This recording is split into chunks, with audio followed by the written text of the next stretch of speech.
Salmo de número 122, o palácio da alegria, palácio do regozijo, momento que Deus nos dá para a gente ficar feliz.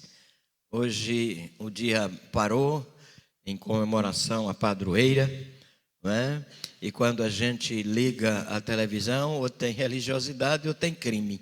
Essas duas coisas hoje predominaram mesmo, né? As notícias em que tomaram conta do Brasil.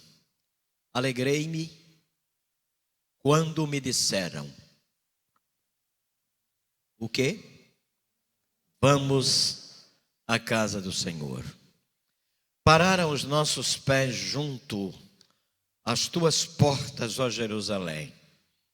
Jerusalém, que estás construída como cidade compacta, para onde sobem as tribos do Senhor, como convém a Israel, para renderem graças ao Senhor,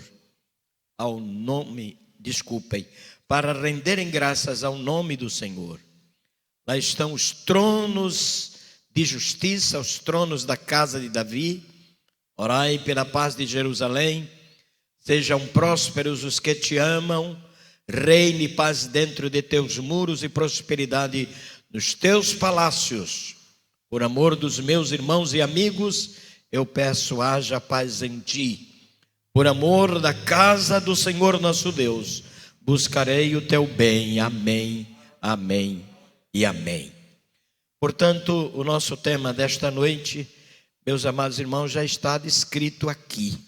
Nós fizemos a leitura e a leitura nos dá, de fato, esta razão de podermos ter esse tema, o palácio da paz ou da alegria.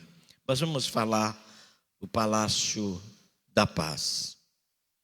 Meus irmãos, há muitos lugares em que a gente vai e se sente incomodado.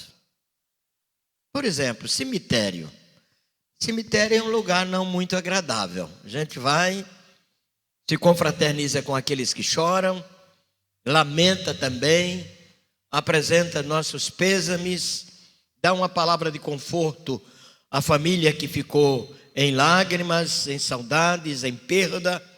É um lugar um tanto indesejável. Campina Grande tem um dos cemitérios mais bonitos de todo o Nordeste, que é o Campo Santo da Paz. Tem tudo ali bonito, mas a gente não tem nenhum desejo de ficar lá, né? Eu me lembro que eu cometi uma brincadeira lá em casa, comprei um daqueles títulos que ainda está pagando, e quando eu disse à minha família, eu trouxe um presente para vocês, ninguém quis. Então eu disse, vai ficar comigo mesmo, eu estou mais velho do que todos, então eu aceito de bom grado. Mas como eu estava dizendo, cemitério não é um lugar em que a gente se sente realmente à vontade. É tanto que à noite os cemitérios não são visitados, apesar de serem iluminados, apesar de ter tantas inscrições bonitas nos mausoléus, saudades, aqui jaz, fulano, beltrano. Mas parece até que o lugar nos empurra para fora. É o lugar de morte, é o lugar de enterro. É um lugar em que os corpos inertes e até caveiras estão ali confinadas em buracos quentes. Há um outro lugar, meus queridos irmãos, que de fato é constrangedor, é a cadeia.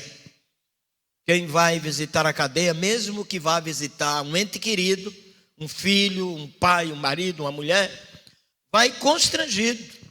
Eu me lembro que eu fui com um membro aqui da igreja visitar um seu familiar num desses presídios de segurança máxima. E qual foi o constrangimento? A gente tem que passar por uma série de revistas, uma série de salas e tal, para poder chegar lá naquela pessoa. E quando chega, ela está por trás de uma grade. Fala sem liberdade. Fala por trás da sua confinação. Fala por trás dos seus limites. da ditadura, da prisão, da lei, daquilo que é de fato resultado do mal que ele ou ela cometeu. E o presídio não é um lugar agradável. Mas também a gente tem, meus amados irmãos, lugares desagradáveis que são convidativos. Por exemplo, quantas pessoas nesta hora estão nos lupanares?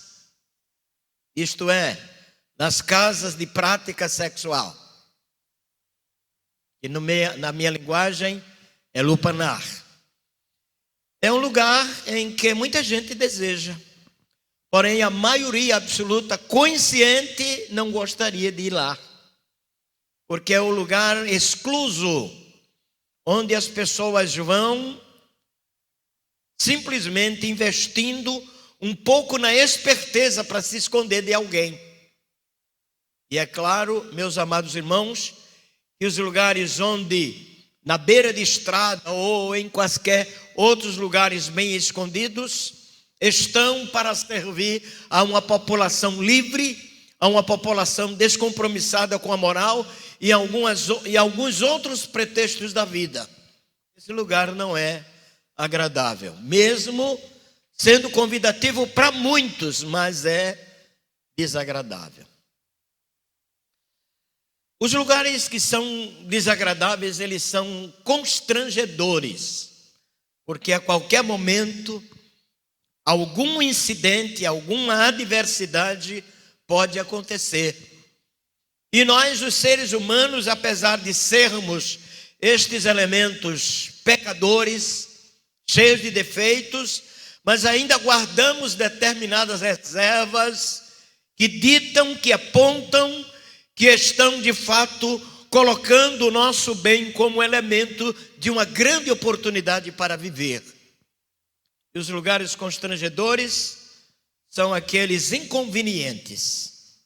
Mas existem lugares também amedrontadores. Você vai assistindo uma guerra, você vai assistindo um ciclone, você vai assistindo outros elementos que acontecem na natureza, e é claro que alguns repórteres estão ali para documentarem o que está acontecendo, mas são lugares amedrontadores. A exemplo, muitas vezes, meus irmãos, daquilo que pode colocar em risco a própria vida. Imagine o indivíduo perto de um vulcão que está agora em plena erupção, ele tem que chegar ali para filmar tudo aquilo, para depois colocar numa emissora qualquer para fazer a divulgação daquilo. É um lugar amedrontador. Mas também existem lugares convidativos, graças a Deus. É aquele lugar em que a gente começa pela nossa casa. Eu acho que o lugar mais convidativo que a gente tem se chama casa, aquela que a gente está. Mas só é convidativo quando se tem paz lá dentro. Só é convidativo quando a gente se concorda. Só é convidativo quando a gente tem harmonia, quando a gente se ama, quando a gente se deseja, quando a gente está próximo, quando a gente conversa, quando a gente faz refeições, quando a gente se deita para dormir. Que lugar aprazível é a nossa casa. É um lugar extremamente convidativo, atraente. As nossas maiores festas não são feitas em número, mas são feitas no prazer, no regozijo, na satisfação, na alegria de estar ali, sabendo que a gente está vivendo uma coisa boa, que é a harmonia entre aqueles que constituíram uma família, um lar, uma casa para morar. Mas também há lugares preciosos. São aqueles, meus queridos irmãos, reservados para adorar a Deus, a exemplo da igreja. Que maravilha a gente ter este lugar grande, espaçoso, para adorar a Deus. Eu não estou dizendo que a gente não adora a Deus em casa, adora sim. A gente adora a Deus na rua também, não tem problema nenhum. A gente adora a Deus dentro de um ônibus também. Mas imagine a linguagem do salmista quando diz: alegrei-me quando me disseram, não vamos para o ônibus, não vamos exatamente para o mercado, não vamos para esse ou aquele lugar onde tem muita gente bem vestida, cheirosa e assim por diante. Ele diz: alegrei-me quando me disseram, vamos à casa do Senhor. Finalmente, eu quero lhe dizer que este lugar é precioso, é para adorar a Deus. E a gente entende que quando a gente chega na casa de Deus, existe uma coisa diferente. Hoje a pandemia nos coloca distante uns dos outros, mesmo sentados na mesma bancada, mas nos coloca distante uns dos outros. Mas o que é que a gente vem ver aqui? Só sentar? Só ouvir alguém falar? Não. A gente vem aqui para adorar a Deus, para glorificar o seu santo nome, para ser visitado, edificado por Ele, porque nós não estamos indo a outro lugar a não ser a casa de alguém que é o maior dono da casa, que é o Senhor Deus, a quem na verdade estamos tributando louvor e honra nesta noite. Então a nossa alegria tem um sentido. Qual é o sentido da nossa alegria? É produzir na alma elementos suficientes como resultados dessa adoração. O que é que a gente faz aqui, minha gente? Nós estamos adorando a Deus e somando, multiplicando, armazenando coisas preciosas que edificam o nosso coração e faz com que cada dia a gente tenha alvos preciosos onde o reino de Deus tem prioridade. Por isso o salmista disse: alegrei-me, vamos lá. E ele está, meus queridos irmãos, fazendo exatamente alusão a um companheirismo com o mesmo sentimento. Alguém me disse: vamos à casa do Senhor.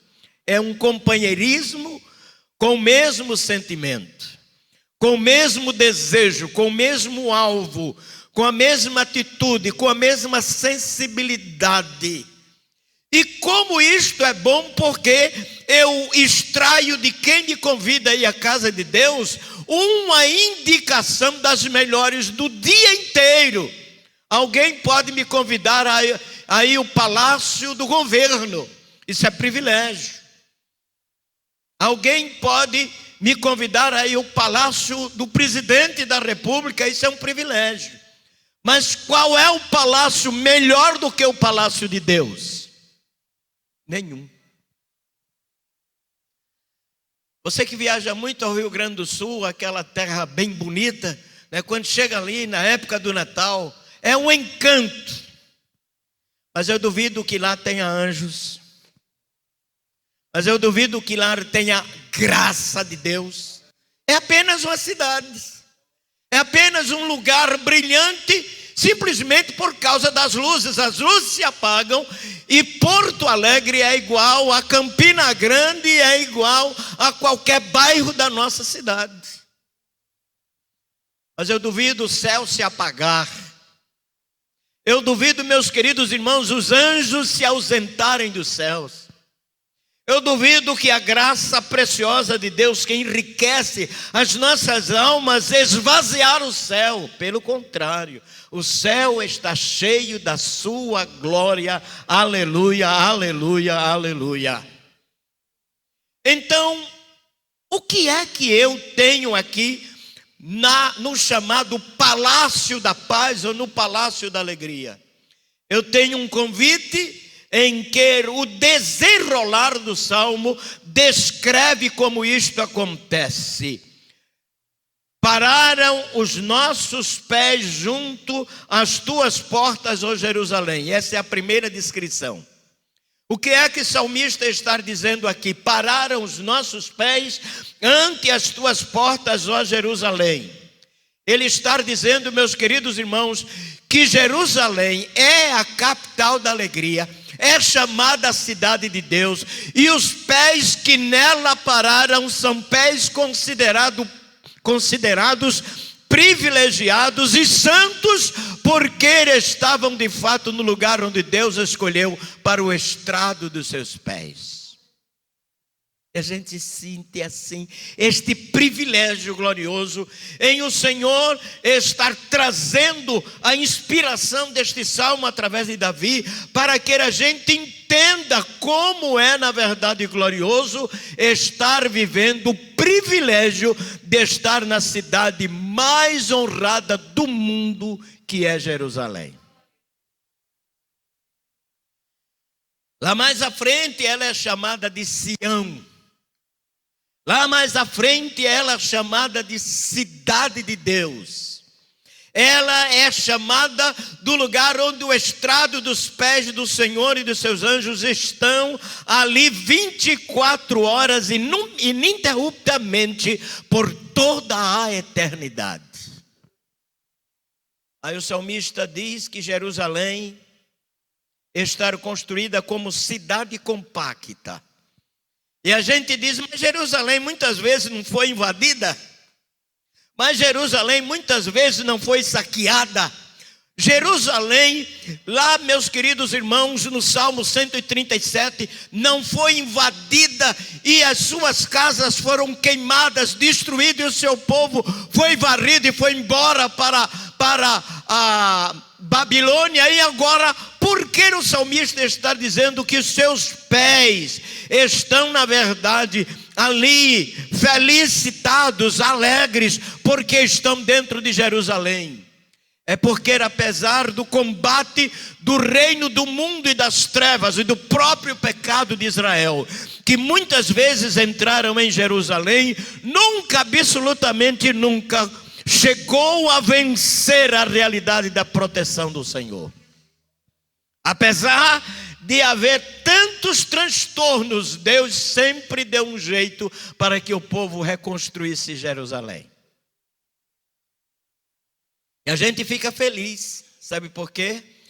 Porque enquanto o reino das trevas mete os pés naquilo que é de Deus, ele coloca a mão e diz: eu vou reconstruir, eu vou reconstruir. Glória, glória seja dada a Deus.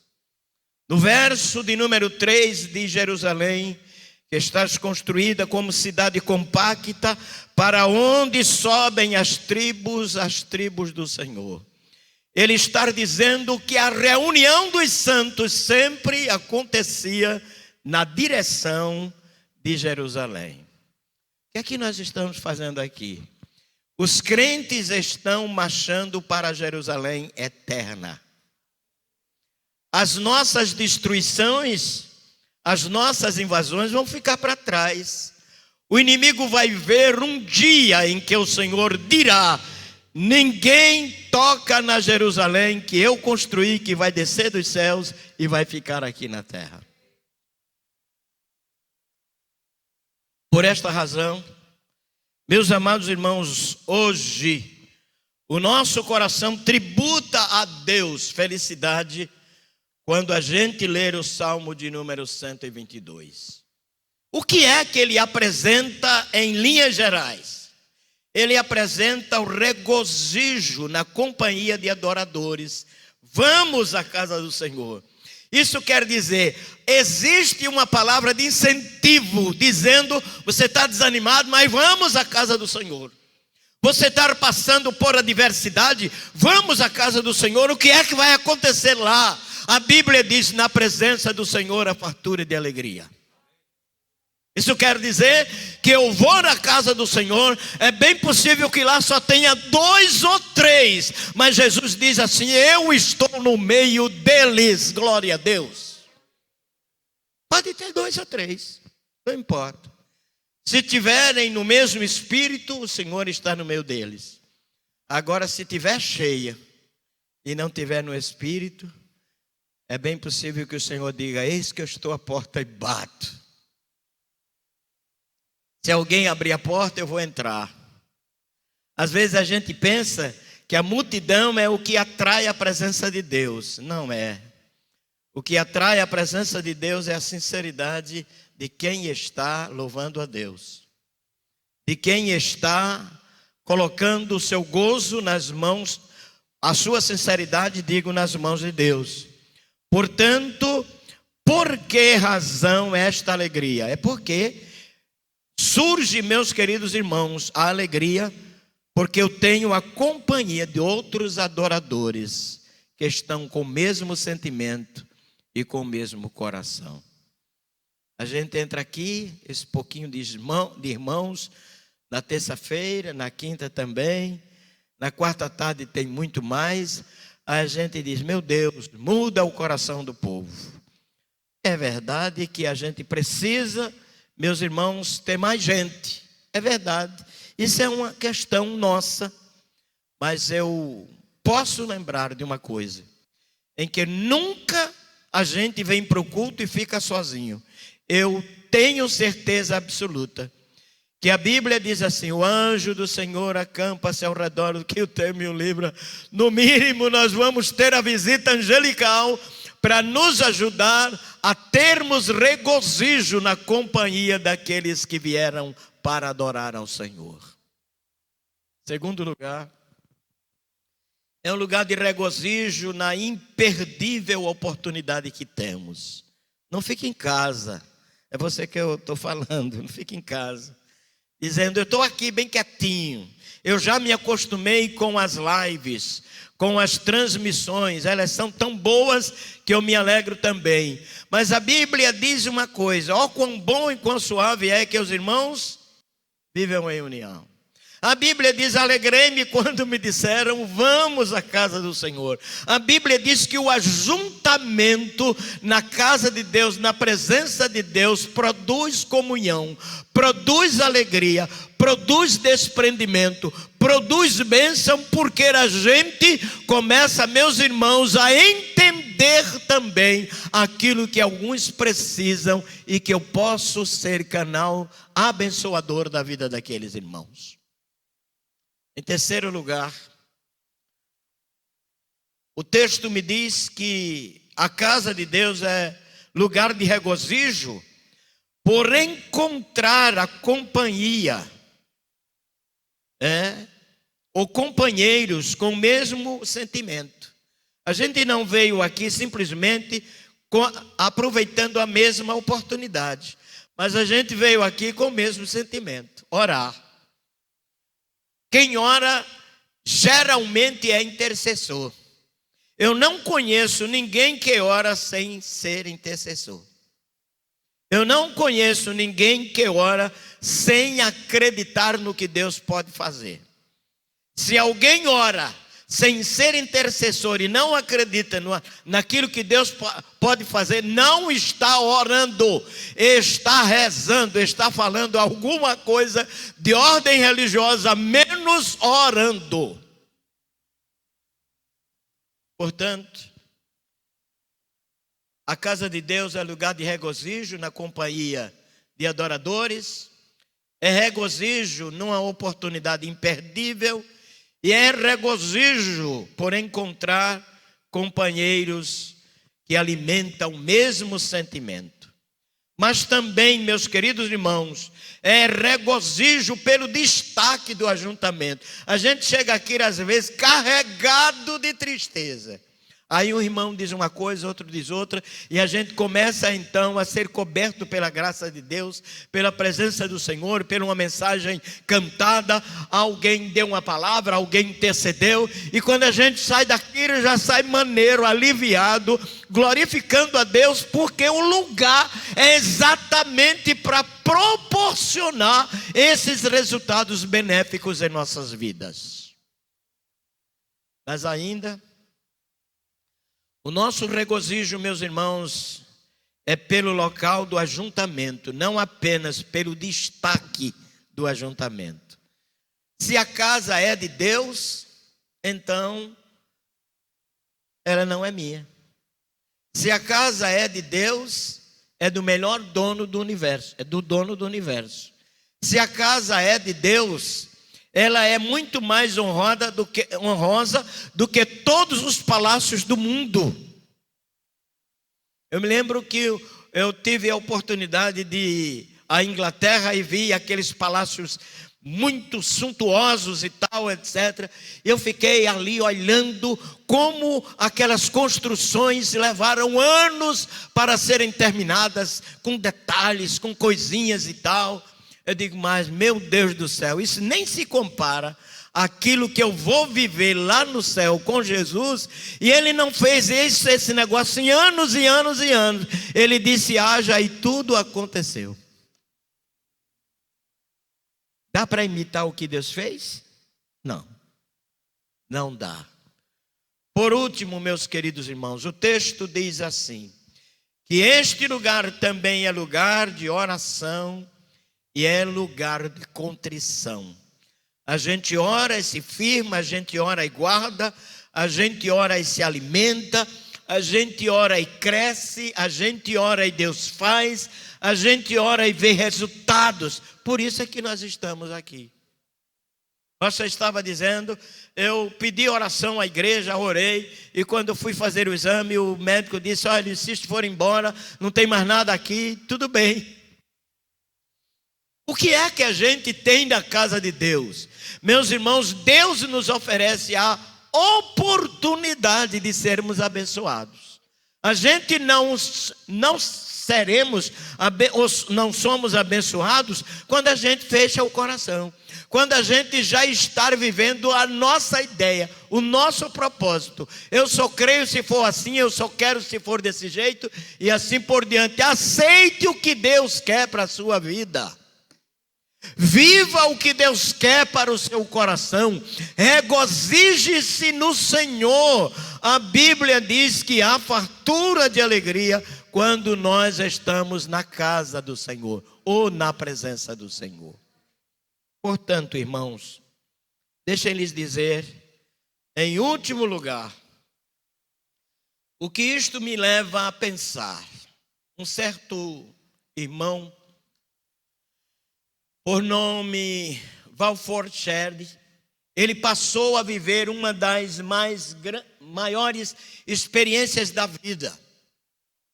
A Bíblia, aliás, a história diz que ele estava sendo levado para a morte, para uma fogueira. E enquanto ele estava sendo levado, ele cantava. E os soldados olharam para ele, esse camarada só pode ser doido. Vai para uma fogueira e canta. Qual foi a palavra dele aos soldados? Ah, que alegria, porque vocês estão me levando para me encontrar com Deus antes do tempo que eu pensava. Que alegria! A minha dor vai terminar e vai começar o meu gozo. Sabe de uma coisa? Antes exatamente que o último gemido saia dos meus lábios, o Senhor já receberá a minha alma lá no trono dele. Ah, que fé gloriosa! Portanto, meus amados irmãos, este homem, ao ouvir a sua sentença, ele passou de fato a fazer com que o Salmo de número 122 fosse a referência da sua alegria. Alegrei-me quando me disseram, vamos. Ele poderia dizer assim, eu estou abatido, eu estou vencido, já sinto a pele arder, porque o fogo vai queimar, a minha pele vai derreter, e coisa assim. Ele diz, não, alegrei-me porque eu vou para a casa de Deus. Ele estava dizendo que não ia para o templo, ele estava dizendo que ia direto para a casa de Deus. Deus nos abençoe, irmãos. Que as nossas vidas sejam marcadas pela alegria de poder estar na casa do Senhor. Que Ele nos abençoe. No próximo sábado, nós estaremos indo